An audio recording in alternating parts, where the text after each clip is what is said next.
Hello, I'm Jim. I'd like to welcome you to my shed by first making a couple of apologies. Apologise if this camera setup wobbles a little bit. I'm just trying to balance my phone on stuff back here. I'm going to use the word, you are teetering right now. You're teetering, so let's just hope that the phone doesn't fall over flat. And yeah, we're in my shed because it's the quietest place I can find, but it's still a little bit noisy in terms of ambient sound, so you just have to go with me. So why am I here in your Facebook feed? So there's a thing going on outside. I don't know if you've heard, but everything's gone crazy. So with coronavirus going on, I thought it might be quite nice to just occasionally pop up a video like this for the sake of people who might be needing to self-isolate, and we're all being told to practice some social distancing and things.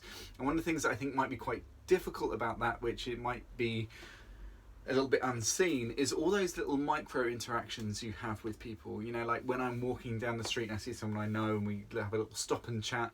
Okay, I'll admit I don't stop and chat that often. I am a very introverted person, so you'll know if you've passed me in the street, the most you might get is a nod and a wave and a hi, how you doing? And then I keep going because, oh boy, stop and chat takes some energy, doesn't it? But when I do have a stop and chat, when I do, catch up with people about what they're doing in their lives, that is an important and valuable thing. I'm thinking about, like, when I go to work, I chat with the people on the front desk at the Civic Centre, and I only know about half their names, but I can tell you aspects of their lives because we are interested in, speaking to each other, knowing each other. That's an important kind of human thing, isn't it? And that's something that we can lose in these coming weeks and months of self-isolation and things. If you ever got to be the one to spend 2 weeks indoors and the only time you're allowed outside the rest of the time is to go to work in the shops, we're going to miss out on all those things, chatting to some random person at the pub about something random, and that can have an impact. Not having those things, there are many more things that we might not be having at the moment which are much more important. Of course, I am aware of that, but I thought if I do these occasional videos and just chat away, it might be of use to someone at some point, and therefore it's valuable and worth doing. So I was due to present a new live artwork here in Folkestone. Well, it's a kind of a development from a R&D piece I did last year called A History of Fate. I was due to do it in Folkestone. I was so excited, you guys. It's been postponed indefinitely for obvious reasons, and as I say, as it comes to it, consequences of coronavirus, this is a relatively small one and we'll all survive this one thing going wrong, but it is something that I can talk about at length to a camera without thinking too hard, so that's what I'm gonna do. I should say that a couple of days ago, a friend of mine on Facebook posted this thing on their wall about how to beat coronavirus, which was full of misinformation. Essentially said, you won't get sick if you drink hot water, which isn't true, by the way. And they posted this thing on the wall, very well-meaning, with the best of intentions, but obviously there are dangers that come along with spreading false information. You don't want someone to read that and think that they are therefore safe and then putting themselves in unnecessary danger. So I sent this guy a message just to let you know that's not true. It might be a good idea to take this down, which he promptly did, and for which I applaud. Good job.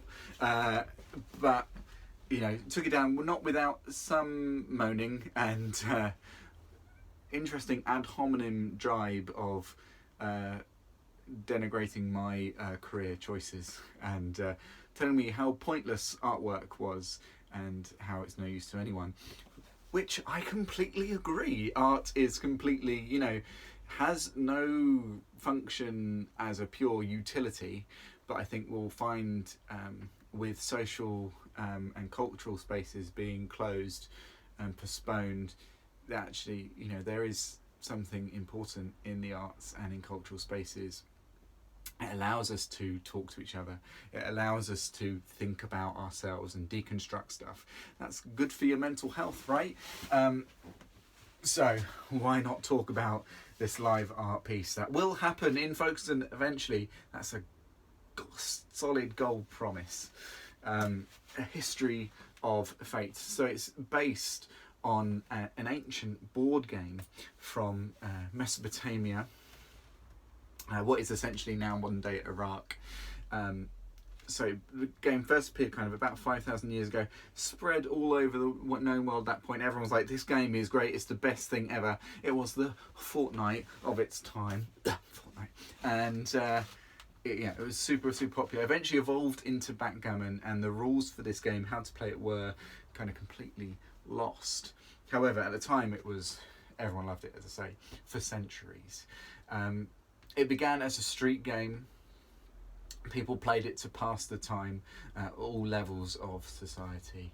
But eventually it began to be used as a focus for philosophical exposition, meaning it was used in kind of learning centres as a way of thinking about the nature of fate and chance and our place in the universe. It's kind of amazing that a simple game began to be used in that way. It even began to be used as a form of fortune telling. The reason the rules were rediscovered in the 80s is because a clay tablet was found, written in cuneiform, which described correspondences between the tiles of this board and movements in the heavens. So it was this kind of like astrological thing that people could use to play the game and discover things supposedly about their lives and stuff. You know, used in this kind of strange, vague, mystical sense. That took this very much mundane game and moved it into this kind of realm of mysticism and magic. All very strange and interesting and intriguing. I think you'll agree. Hopefully you will, because I was intrigued by it, and that's why I made some work about it. And there's lots of things in this work which is not just about, hey, here's this interesting thing from history, but also thinking about our relationship to belief today, our relationship to what we think about fate, chance, those sorts of things, how we understand what's happening when things go wrong.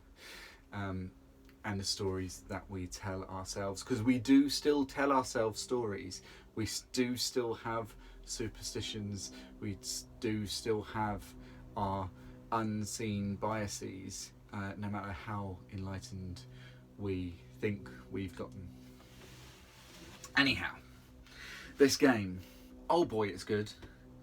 So what I'm holding, I haven't actually explained that yet, have I? Maybe I haven't. It's one tile from the board of the game. So the board is made up of 20 of these tiles, which means when they're all laid out on the floor, it's pretty massive and you can walk around on it. That is essentially what's at the core of the work. It's a giant scaled version of the game where the audience become the game pieces and can move around in it. There's more to it than that, of course there is. Don't worry, guys, it's not as simple as that. But I'll, of course, save that special little extra sauce for when I do perform it. I'm not going to tell you everything. Yeah, if you allow an artist to, they will destroy every work they've ever made by explaining it, and that's a bad thing. But when you do make an artwork, there's all like the research, all your thinking, all of that stuff gets mashed together, gets refined, and then the final artwork eventually gets pooped out, and that's what you've got, and it's much denser and smaller than the sum of its parts, and then you regret saying it's pooped out, because then you're saying your art is like poop, and that's not a very nice image. I apologise. So think of it more like raw materials, like some kind of ore, O-R-E, that gets refined into a lovely golden nugget. And that's your artwork. That's a much nicer image, isn't it, guys? I bet you're still thinking about poop though, aren't you? Don't lie to me. And one of the things that went into this was looking at the culture that generated it, the cultures around that were playing this game, and how they believed the world and how it works, and how that relates in. So one of the Babylonian creation myths was about the god Marduk, who had a big old battle with this Tiamat guy. And Marduk killed Tiamat and flung the bottom half of her body down to become the earth, slung the top half of her body into the air, and that became the sky. And so the world was created out of this violent act between two gods, and the world exists kind of as a byproduct of their conflict between them, which means that the world is essentially violent and indifferent, which is a good kind of worldview if you're going to become one of the world's first superpowers, and what's the word? Not very eloquent. Empire, but empire essentially. These were the first people trying out civilization, and they went on to do empire as well. They got a lot done, and partly, the brutality of that creation myth maybe allowed for some of that to occur. It's hard to sometimes track back and think, does this creation myth exist as a result of how the people are and how they see the world, or is the way they see the world something that generates the myth? I think sometimes it's a bit of both. These are people who lived a very edge existence. They were at risk all the time. This was the cradle of civilization. They were doing things no one had ever done before, like building cities and all this kind of stuff, building ziggurats in order to escape floods. That's how dangerous the world was that they were living in. And so it makes sense that their creation myth is full of violence and danger as well. So it works kind of both ways. One of the other societies and groups playing this game was actually the ancient Hebrews. So this game is known popularly as the Royal Game of Ur, because one of the most famous boards on which this tile is based was found at the Royal Cemeteries at now modern Iraq. This ancient city, which is where Abraham was born. The guy who had loads of kids, many sons, as it were. So he was born there, drawn out from there. That was the context and the world view that he grew up with. And the Hebrew texts, particularly those early ones, are written within the context of Babylon, and in reference to that. And so it's interesting to look at that as a compare and contrast. I know it's kind of always a bit of a sticky thing if you bring up these are creation myths that lots of people in the world still believe. I'm a descendant of that, but I'm not going to get all religious on you right now. But if you'd like me to, send me a message. I'm well up for that. But right now we're going to be treating it as a historical document. This creation myth of, instead of being a couple of gods at war and the world being created as an indifferent, violent act, there's this god in the Hebrew creation story who's like, let's make the earth. Yeah, let's do that. And they do. So if you take the myth on its own, it's this entity, this almost like a council, this group that seem to be talking with each other and deciding, let's make something. And yet at the same time, it's kind of one as well, which is weird and fun. And this god starts saying stuff, and stuff starts happening. Let there be light, etc. You all know the story if you went to primary school in the UK. But it's essentially very, very different. It is, the world in this story is made with intention, and care by a God who seems to be mostly interested in creativity and is building things so that they are, quote, good at the end of every day. God said it was good. Is very, very different. And at the apex of that, he places human beings, man and a woman, all of that. And that makes then humanity is like at the apex of something made out of creativity and is called to then participate in it. Now, that creates a very different kind of worldview. However, the people who believe that story, I don't know if you've noticed, are still capable of incredible acts of violence across history. There ain't no denying that. But what's interesting about that story and about stories that come later, if you think about like the Hebrew Bible, is there's all these times where people forget. They forget the story, and so someone's got to come along and say, hey, remember where you came from, guys. You've forgotten the essential story, which is to be good and to create, and that creation is good. That's kind of the ethical point. Creation is good, and the flip side of that is destruction is bad. And they keep forgetting, and then they keep doing very violent and dangerous and bad things, and then someone has to say, hey, remember where you came from, remember who brought you out of Egypt, all of that. Let's eat this special meal, let's set up these stones, tell your children when they ask, remember this story, because this tells us who we are and is how we're going to be. And I think there's something in that, in the sense of actually, like, whether you're a religious person that believes in the creation myth, or not, or whatever, we all have essential stories that we tell ourselves, don't we? And that then leads to the way that we act in the world. And right now, during coronavirus going on, we are seeing people who living out of an essential story of lack, an essential story of there isn't enough, there is danger, an essential story of fear, and that is leading to rush on the shops and people hoarding stuff, and then people in need not having the things that they need. It leads to all kinds of bad stuff.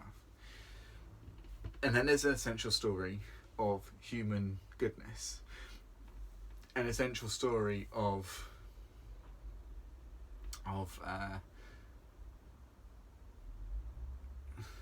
our capacity for good and for finding creative ways out of this thing. And that's what's going to lead to going to our neighbours and asking, hey, you're right, is there anything you need? That's going to lead to making sure we are connecting with our loved ones who might not be able to interact with people at this time, and making sure they're okay. That's what leads to all the ways in which we can be generous and give right now, when lots of people are like hoarding and taking and getting very small and very mean and very worried and scared. And that all comes out of the essential story that we tell ourselves. And I'm not a very eloquent person, as you have no doubt discovered as I've been talking to you. There was a noise. So when it gets around to actually rounding up to any kind of like real point at the end of the ramble, I'm finding it difficult. But the thing is this, like, it's like I said at the beginning, we sometimes, the way we view the world, or the stories we tell, are decided by the world and the way we see the world. So we can look at the news and panic, and that's going to create a story of lack, and that is going to lead us to bad stuff. Or maybe the stories we tell ourselves can lead to the way we see the world and the way we act in the world, and that gives us agency in that world. And so the whole wrap up of this is to encourage all you guys at home to examine when we make decisions about what we're going to do, how we're going to sort out food, how we're going to be paying the rent, how we're going to be doing all the different things that we might be worrying about right now in this very worrying time. I'm not saying it's not scary. Is to stop and say, okay, well, what is the essential story I'm telling myself here? Does that need to change in order for me to be able to make it through this next bit? And in order for me to be able to make it through and be bringing other people along with me. That's the really important thing. We need to be making sure we're telling ourselves stories that allow us to be generous in times of great trial. I'm going to be doing more of these videos. I promise that I will not always be trying to come up with some kind of point. I will not always be talking about coronavirus. We're going to be talking about all kinds of weird and wonderful and fun stuff. Actually, do you know one of the things that I did to do with this game, the Royal Game of Ur, is I made a little board game so that I can play at home with like all the pieces inside, and look, there's the board printed on there, a lino cut print. Oh, isn't it lovely? Made myself a little instruction booklet. This is for when we did it at the Marlow Theatre.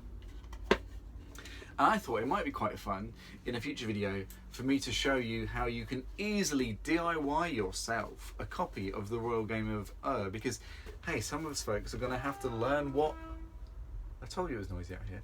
Some of us folks are going to have to learn to do like homeschooling, and what better history lesson than to make something with your tiny ones and then play it and then go, oh, by the way, 5,000 years ago there were boys and girls playing this very same game, and that thrill that you feel when you're like close to the end and only a couple of dice rolls away from victory or utter loss, that same thrill was felt by your ancient ancestors thousands of years ago. That is like, I think it's really amazing. It's one of those things that really brings history to life, and it's a fun little art project as well. So I'll think about how to do that, and maybe we'll do that in a future video. We'll also talk about other weird stuff. I don't know, Castlevania on Netflix, that's pretty fun. Essentially, it's just going to be random little videos, not normally this long, and just be point of connection for anyone who wants to connect. Yes, I'm stopping talking now before I second guess myself to death. I'll see you later.